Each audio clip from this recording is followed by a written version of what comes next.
ये वीडियो मैं देखकर नरेंद्र आपको भी समझ मोदी जी में को आ गया कहना होगा कि चाहता हूँ कि आदमी को दीदी इस अहंकार जन्म में में तो इतना आप चूर कभी हमको नहीं नहीं होना हरा चाहिए सकते कि वो दिल्ली यही के भूल अंदर जाए आम कि आदमी कहां पर पार्टी वो को। बहादुरी को बेवकूफी में बदल रहा है। अरविंद केजरीवाल अभी जिस भी कमरे में बैठे होंगे, उस कमरे में बैठकर यही सोच रहे होंगे कि आखिर मैंने उस दिन स्टेज पे खड़े होकर ये बात क्यों कही। दरअसल पिछले कुछ समय में केजरीवाल जी का जो समय है वो काफी ज्यादा खराब चल रहा था, लेकिन सिर्फ केजरीवाल जी का, दिल्ली के इलेक्शन के जो रिजल्ट्स निकलकर सामने आए हैं उससे एक बात फिर से क्लियर हो चुकी है कि यूट्यूब पे जो लोग आपके वीडियो पे व्यूज देते हैं वो बहुत हद तक पॉसिबल है कि 18 साल से कम उम्र के वो नासमझ बच्चे होंगे जो आपकी बात को सुनकर वोट देने नहीं जाएंगे। वरना अगर ऐसा हो रहा होता तो ध्रुव राठी के वीडियोस पे जो करोड़ों में व्यूज आते हैं तो दिल्ली जैसी जगह के इलेक्शन के रिजल्ट तो बदल ही सकते थे। लेकिन कपिल मिश्रा की जो जीत हुई है उसने साफ तौर पर बता दिया है कि ये सोशल मीडिया के पिल्ले जो एक प्रोपेगेंडा फैलाने की कोशिश कर रहे थे, एक नैरेटिव सेट करने की कोशिश कर रहे थे, वो पूरी तरीके से डिबंक हो चुका है और दिल्ली का हिंदू जाग चुका है, ये बात क्लियर है। वहीं बात रही अवध ओझा जी की, जो कि करोड़ों रुपए कोचिंग में बच्चों को पढ़ाने के छापने के बाद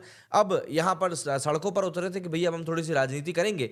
उनको भी समझ में आ गया होगा कि भैया राजनीति जो है वाकई में किसी ऐरे गहरे नत्थु गेरे का खेल नहीं है। बातें करना अलग बात होती है, लेकिन राजनीति करना पूरी तरीके से अलग बात होती है। दोस्तों, अगर आप भी दिल्ली इलेक्शन रिजल्ट्स को देखकर सरप्राइज नहीं बल्कि शॉक्ड हैं, तो आप आम आदमी पार्टी सपोर्टर नहीं हो सकते, ये बात पूरी तरीके से क्लियर। आम आदमी पार्टी का जो हाल हुआ है उसको देखकर ऐसा लगता है कि मफलर मैन ने इस बार अपने एसी को पूरे ब्लास्ट पे चलाकर छोड़ दिया, क्योंकि भाई साहब की हवा पूरी तरीके से टाइट हो चुकी है और इस बार ऐसा लग रहा है कि उनका मफलर जो है सिर्फ आंसू पोंछने के काम आएगा। नमस्ते दोस्तों, स्वागत है आपका इस खास रोस्ट वीडियो में जिसमें कि हम लोग डिसेक्ट करने की कोशिश करेंगे दिल्ली इलेक्शन के रिजल्ट्स को और आम आदमी पार्टी के टॉप लीडर्स के बारे में भी बात करेंगे। सबसे पहले तो बीजेपी ने 70 में से 48 सीटें जीत के 27 साल पुराना अपनी हार का बदला पूरा कर लिया और अरविंद केजरीवाल जी की पार्टी को सिर्फ 22 सीटों पर समेट दिया है। बात करें कांग्रेस की, वैसे तो इररिलेवेंट पार्टी हो चुकी है वो, लेकिन फिर भी क्योंकि उन्होंने चुनाव लड़ा था तो उसके बारे में आपको बता देता हूं कि वो अपना खाता भी नहीं खोल पाए। मतलब राहुल गांधी की कांग्रेस का यह हाल है कि अगर उनका स्कोर आईपीएल मैच का स्कोर होता तो पावर प्ले के बाद भी बिना रन के ही खड़े होते, आप इसी से अंदाजा लगा लीजिए। लेकिन खड़गे जी, जयराम रमेश जी, वो तो इस समय इस पॉइंट पर भी कांग्रेस की हार के बाद यही कहेंगे कि नहीं जी, राहुल गांधी अब बदल चुके हैं। अगले इलेक्शन में आप देखिएगा राहुल गांधी चुनाव की पूरी हवा ही बदल के रख देंगे और आम आदमी पार्टी की जितनी भी आम आदमी वाली इमेज बनी थी ना, उसका क्या हुआ? बीजेपी ने एक्चुअली में दिल्ली में आम आदमी पार्टी को आम का अचार बदल दिया है। बीजेपी की 48 सीट और आम आदमी पार्टी की सिर्फ 22 सीट, ये तो एक तरह से आपका आम और बीजेपी का अचार हो चुका है। पर यह भी सोचो कि 10 साल की सरकार और जनता ने आखिर किया ही क्या? जनता ने एग्जिट पोल से एग्जिट डोर तक का दरवाजा बना दी और कपिल मिश्रा की जीत, जैसा कि मैंने आपको क्लियर तौर पर बोला कि कपिल मिश्रा जी की जीत इस बात को क्लियर कर रही है कि इस बार दिल्ली का हिंदू सीरियसली जाग गया है। वहीं बीजेपी वालों की खुशी का ठिकाना नहीं, वो तो 27 साल बाद जीत का सेलिब्रेशन मोड अपना ऑन कर चुके हैं। मतलब मोदी जी ने साफ तौर पर बोल दिया है कि भैया मुझे बस इसी बात का मलाल था कि मैं दिल्ली के ऊपर एक बार भी अपना शासन नहीं चला पाया, तो अब उसका भी मौका मिल गया है। तो बीजेपी इस समय फुल ऑन सेलिब्रेशन के मूड में है, ढोल नगाड़े बज रहे हैं, लड्डू बट रहे हैं और मोदी जी कह रहे हैं कि दिल्ली वालों अब असली डेवलपमेंट शुरू होगा। हालांकि ये तो आने वाला वक्त ही बताएगा, क्योंकि सबसे बड़ा टास्क जो इस समय बीजेपी के हाथ में होगा वो ये कि अब उनको यमुना नदी का साफ करना पड़ेगा। भैया जो झाग दिखता है ना हर बार छठ पूजा के टाइम पर, जिसमें कि महिलाएं शैम्पू समझ के अपने बाल धो रही होती हैं, उसको साफ करना इस समय एक बहुत बड़ा टास्क है बीजेपी के साथ। और वहीं आम आदमी पार्टी वाले सोच रहे हैं कि आखिर हमने गलती कहां कर दी। भाई मैं आपको सीरियसली बताऊं, आपने कोई गलती नहीं करी, बल्कि आपने गलतियों का गुलिस्तान बनाकर आप जिस जनता के दम पर सत्ता में आए थे ना, उसी जनता के लिए आपने अपनी आम आदमी पार्टी को आपदा बनाकर उनके हाथ में छोड़ दिया है। बस इसीलिए इस बार आपका कुछ चल नहीं पाया। लेकिन अब बड़ी बात यह है कि केजरीवाल जी अगले 5 साल तक क्या ही शायद नई स्कीम लॉन्च करेंगे, जेल से सरकार योजना और ईडी सीबीआई जैसी एजेंसी का सामना बिना सत्ता में रहते हुए कैसे करना है, इसकी भी पूरी प्लानिंग उनको वहीं पर बैठ के करनी पड़ेगी। और कांग्रेस, मतलब मैंने पहले ही बोला कि इस पार्टी का कोई रिलेवेंस अब बचा नहीं, उसको बस ये देखना है कि इस बार जीरो से उनको ऊपर कैसे आना। अब देखिए, वैसे जब हम लोग केजरीवाल जी की पॉलिटिक्स की बात करते हैं, उनकी शुरुआत की बात करते हैं, तो जब वो पॉलिटिक्स में आए थे तब वो खुद एक एंटी करप्शन के मसीहा की इमेज को लेकर सामने आए थे। उनको हर कोई समझता था कि एंटी करप्शन के मसीहा हैं और ये कुछ अच्छा ही करें। लेकिन क्या हुआ, न्यू दिल्ली सीट से वो खुद ही हार चुके हैं और ये वही सीट है जहां से उन्होंने अपनी पॉलिटिकल जर्नी की शुरुआत करी थी। क्या बोल केजरीवाल की कहानी क्या वाकई में एक हार की जुबानी बन चुकी? क्या अब केजरीवाल कहां से कहां पहुंच गए वाली सिचुएशन में आ चुके हैं? क्या अब मफलर मैन का मफलर हार के आंसुओं को पोंछने के काम आएगा? पर एक बात यहां पे आपको बतानी पड़ेगी कि जब इलेक्शन में हार मिली तो झाड़ू से साफ आखिर हुआ क्या है, क्योंकि जनता ने तो झाड़ू से आम आदमी पार्टी को ही पूरी तरह साफ कर दिया। तो जब झाड़ू ही आम आदमी पार्टी की थी तो फिर झाड़ू चली किसके हाथ में गई, ये समझ में नहीं आ रहा ना। दरअसल एक बार केजरीवाल जी ने खुद ही कहा था, जो मैंने आपको वीडियो शुरुआत में दिखाया था ना, उसने खुद ही कहा था कि मोदी जी को दिल्ली जीतने के लिए अगला जन्म लेना पड़े। लेकिन अब भाई साहब ऐसा लगता है कि मोदी जी ने शायद अगला जन्म बहुत ही फास्ट ट्रैक पर ले लिया है, और ऐसा भी लगता है कि कुंभ में जो डुबकी लगाई थी ना मोदी जी ने, उसका पूरा का पूरा पुण्य मोदी जी को मिल गया और दिल्ली को उन्होंने चुटकी बजाकर जीत लिया। हालांकि चुटकी काफी तेज बज नहीं पाई है क्योंकि टाइम लग गया चुटकी को बजने में, लेकिन ये सिर्फ और सिर्फ एक स्टेटमेंट नहीं था केजरीवाल जी की तरफ से, बल्कि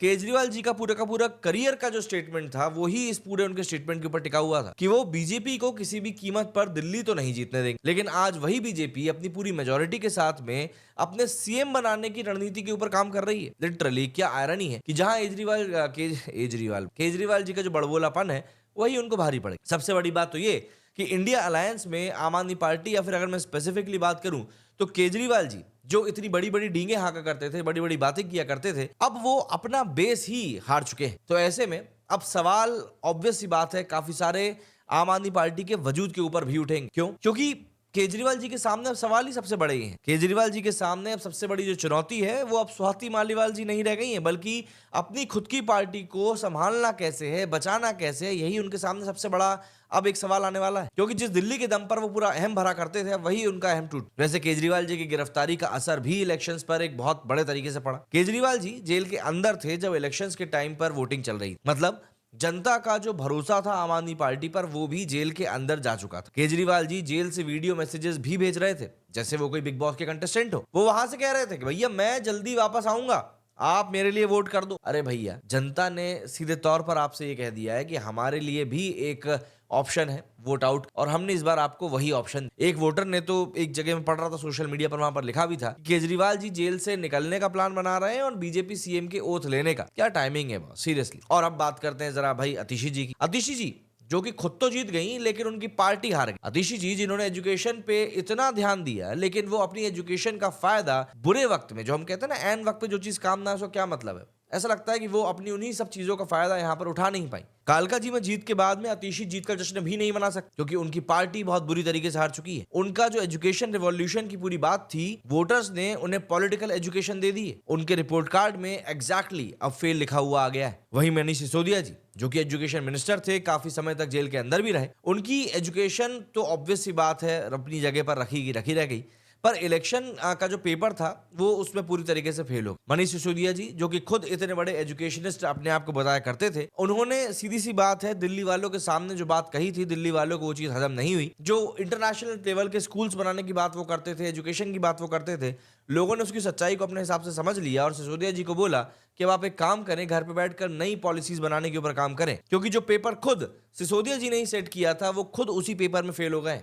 तो ऑब्वियस सी बात है भाई, सवाल तो उठेंगे कि यार आखिर ये टैलेंट आप कहां से लेकर आ गए कि अपनी ही खुद की परीक्षा में आप फेल हो गए। अच्छा, सोशल मीडिया वाले भी कम नहीं है भाई साहब, है ना। सोशल मीडिया वालों ने भी पूरा गर्दा काट के रखा हुआ है, उसके बारे में भी जरा आपको बताता हूं, आप खुद ही देख लो, ज्यादा सोचने की जरूरत नहीं है। अब ये जो मीम्स है ना, ये मीम्स इस समय सोशल मीडिया पर आग की तरह फैले हुए हैं। Mark my word, Arvind Kejriwal will take oath as Delhi CM on 29 February 2025। Congratulation sir Arvind Kejriwal. अब 29 फरवरी आए तो बताना भाई मुझको, मैं भी देखने जाऊंगा। यहाँ पर स्वाति मालीवाल जी ने जो किया है भाई, वो तो सबके सब जानते ही हैं, पूरी बैंड बजा के रख, एक तरीके से विभीषण का काम किया है। वैसे laughing on Kashmiri Hindu, now Hindus are laughing on Aam Aadmi party, ये एक्चुअली में एक ऐसा सिनेरियो था जो कि अरविंद केजरीवाल जी की पॉलिटिक्स में वाकई में काले अध्याय की तरह। ये राहुल गांधी जीरो चेक कर लीजिए सर, मतलब इस बंदे का तो समझ में नहीं आता।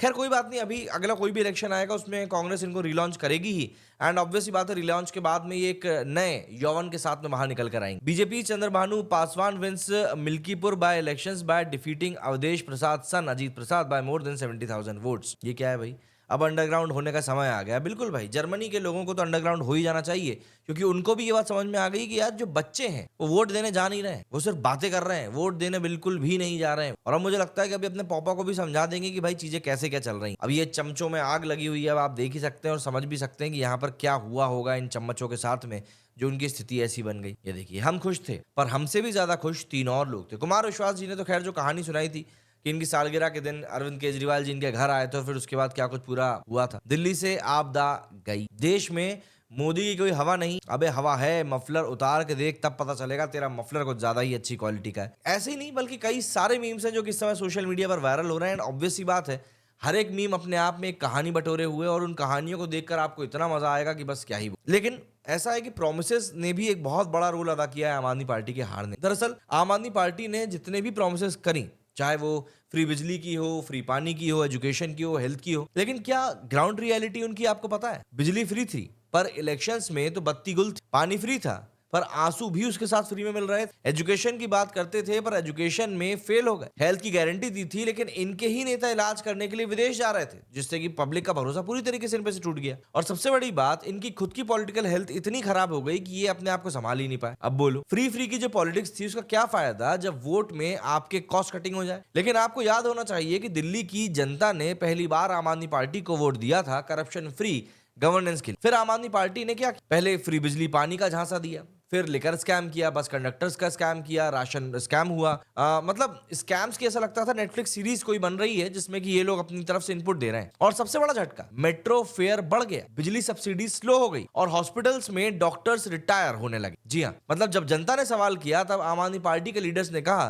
कि ये सब बीजेपी का दुष्प्रचार है जी, और कुछ भी नहीं। लेकिन सच तो जनता के सामने था, है और हमेशा से। उन्होंने जो चीज देखी उन्होंने उसी को देखकर वोट दिया, तो आप इसके ऊपर कोई सवाल ही नहीं उठा सकते कि भाई यहाँ पर क्या चीजें वाकई में कुछ बिगड़ी। वैसे आम आदमी पार्टी का इंटरनल ड्रामा भी काफी हद तक खेल गया। अभी केजरीवाल जी जेल से बाहर आए भी नहीं थे कि पार्टी के अंदर सिविल वॉर स्टार्ट हो गया। स्वाति मालीवाल वाला एपिसोड को तो आप एग्जैक्टली भूल भी नहीं सकते। आम आदमी पार्टी ऑफिस के अंदर स्वाति मालीवाल जी का सीन किसी डेली सोप से कम नहीं था। पहले सिक्योरिटी गार्ड्स ने उनको अंदर जाने नहीं दिया। इसके बाद रिपोर्ट्स आई कि वहां अंदर जब वो मकान के गई, मतलब केजरीवाल जी के शीश महल के अंदर जब वो गई, तब वहां पर उनके साथ बदतमीजी हुई। अरे भाई, पार्टी का नाम जब आम आदमी पार्टी है तो पार्टी के अंदर आप वीआईपी कल्चर कैसे चला सकते हैं? आप मुझे खुद बताएं। और अगर ये सब कुछ कम था तो आम आदमी पार्टी के ही लीडर्स ने एक दूसरे के ऊपर इल्जाम लगाना शुरू कर दिया कि हमारी हार के लिए तो फला इंसान जिम्मेदार है। मतलब हर तरफ मुझे क्यों निकाला, यही वाला मूवमेंट चल रहा है और कुछ भी नहीं। दरअसल आम आदमी पार्टी का जो घमंड था ना, वो भी इतना ज्यादा बढ़ गया था कि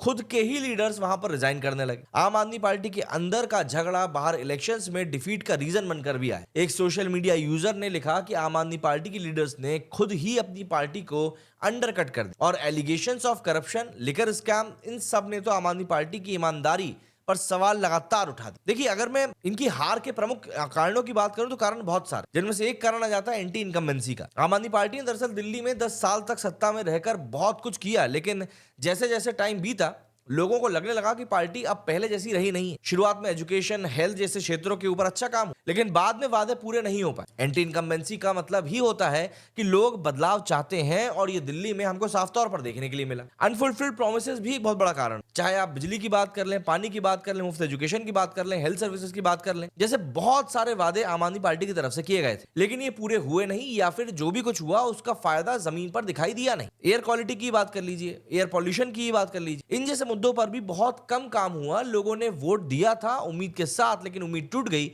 जब सिर्फ बातें ही होती रह गई और काम ग्राउंड पर हुआ नहीं। वहीं बीजेपी की जो डबल इंजन स्ट्रेटेजी थी वो भी काम कर गई। दरअसल बीजेपी ने जोर दिया कि दिल्ली में बीजेपी की सरकार होने से केंद्र और राज्य में कोऑर्डिनेशन बेहतर होगा। लोगों को लगा कि डबल इंजन वाली सरकार से डेवलपमेंट फास्टर होगा और देश भर में हम लोग कई सारी जगहों पर इसके एग्जाम्पल्स देख ही रहे हैं, खासकर की जब आम आदमी पार्टी और केंद्र के बीच में बहुत तगड़े समय से झगड़े चल रहे हैं। वहीं इंटरनल डिसऑर्डर, जिसके ऊपर हम लोगों ने अभी बात करी, दरअसल आम आदमी पार्टी के कई सारे बड़े नेता जैसे कि मनीष सिसोदिया और सत्येंद्र जैन जेल में चले गए, जिससे पार्टी की जो लीडरशिप थी वो पूरी तरीके से डगमगा गई और लीडरशिप क्राइसिस की वजह से ही पार्टी के अंदर और भी ज्यादा बड़ा कंफ्यूजन क्रिएट हो गया, जिससे कि वोटरों का जो भरोसा था वो पूरी तरीके से डगमगा गया। एमसीडी के इलेक्शंस का इंपैक्ट भी बहुत गहरा रहा। दरअसल 2022 में एमसीडी इलेक्शन जीतने के बाद आम आदमी पार्टी से उम्मीद थी कि एटलीस्ट वो सफाई, सड़क की मरम्मत और नगर निगम के काम तो करेंगे टाइम से, लेकिन एमसीडी की परफॉर्मेंस ने लोगों को पूरी तरीके से दुखी कर, क्योंकि गार्बेज और पॉल्यूशन के मुद्दे बढ़ते रहे। इसी निराशा ने असेंबली इलेक्शन में भी अपना पूरा असर दिखाया और सीधी सी बात बिगड़ गई। नेगेटिव कैंपेनिंग अपने आप में एक बड़ा कारण रहा। दरअसल इलेक्शन टाइम में आम आदमी पार्टी ने बहुत नेगेटिव कैंपेनिंग करी। यमुना रिवर के प्रदूषण, दिल्ली पुलिस और इलेक्शन कमीशन पर